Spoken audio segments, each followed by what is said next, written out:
নাম হ'ল দুজোপা গছৰ কাহিনী। এখন নদীৰ পাৰত দুজোপা গছ আছিল। এদিনাখন সেইফালেৰে এজনী চৰাই উৰি গৈ আছিল।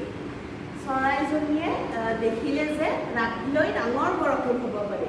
সেই দেখি চৰাইজনীয়ে প্ৰথম গছজোপাৰ ওচৰলৈ গৈ গছজোপাক সুধিলে যে গছ মহাশয়, ৰাতিলৈ ডাঙৰ বৰষুণ হ'ব পাৰে, গতিকে মই মোৰ চৰাই পোৱালীকেইজনীৰ লগত আপোনাৰ ডালত আশ্ৰয় ল'ব পাৰিমনে? এই শুনি গছডালে চৰাইজনীক ক'লে যে তুমি নোৱাৰা। এই বুলি গছডালে চৰাইজনীক অনুমতি নিদিলে।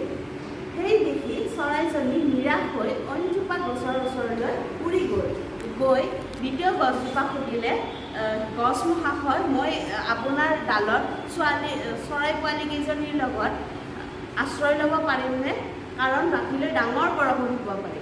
দ্বিতীয় গছজোপাই চৰাই পোৱালীজনীক অনুমতি দিলে আৰু আশ্ৰয় ল'বলৈ দিলে। সেই ৰাতি বহুত ডাঙৰ বৰষুণ হ'ল আৰু প্ৰথম গছজোপা উভালি পৰিল।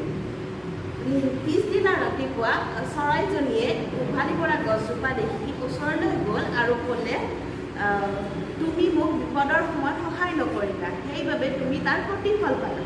এই শুনি গছডালে প্ৰথম গছজোপাই চৰাইজনীক ক'লে যে মই জানিছিলোঁৱেই ডাঙৰ বৰষুণ আহিলে যে মই উভালি পৰিম, সেই কথা জানিছিলে, সেইকাৰণে তোমাক মই তোমাৰ পোৱালীকেইজনীৰ সৈতে মোৰ ডালত আশ্ৰয় ল'ব নিদিলোঁ।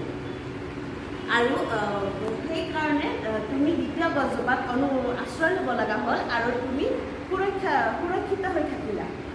মোক সেই কণমানি চৰাইজনী মোক ক্ষমা কৰি দিবা, মোক বিপদৰ সময়ত মই তোমাক সহায় কৰিব নোৱাৰিলোঁ।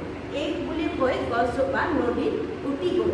এই দেখি চৰাইজনীয়ে দুখিত হ'ল, কাৰণ গছজোপাক চৰাইজনীয়ে মিছাতে অপবাদ কৰিছিল আৰু দুখিত মনেৰে চৰাইজনীয়ে কান্দিব ধৰিলে।